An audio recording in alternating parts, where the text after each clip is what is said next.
In chapter 1878, the narrative explores the dynamic relationships and bonds between the characters while giving us a glimpse of the everyday life at FC Manor.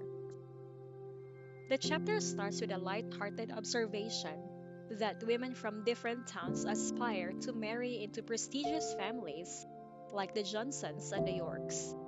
These families symbolize not only wealth and status, but also the affection and care that the men in these families shower on their wives, making them highly sought after marriage prospects.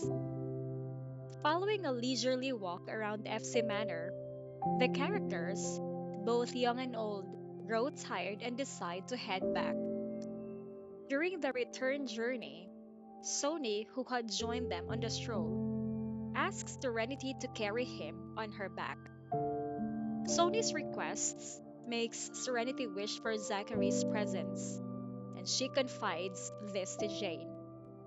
The playful conversation between Serenity and Jane reflects the close friendship and camaraderie they share.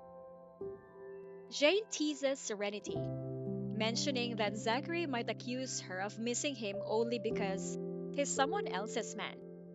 In return, Serenity jokes about how Ben, Jane's husband, also complains and predicts that their son will grow up to be someone else's man.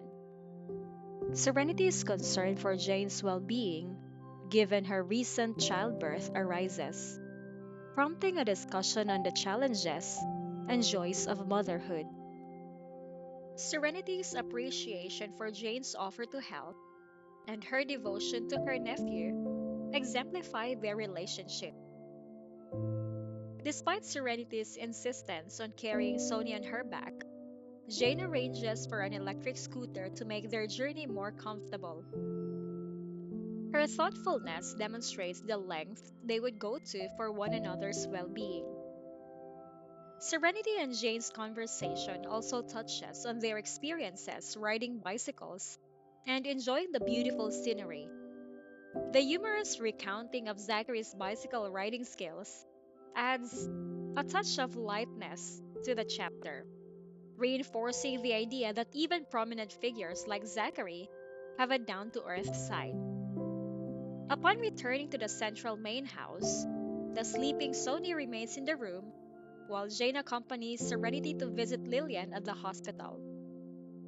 Serenity, although somewhat apprehensive around Dr. Carden due to her reputation, has been assured of the doctor's exceptional medical skills. The chapter concludes with Lillian's husband, Tim, persuading her to stay in the hospital for a couple more days after giving birth.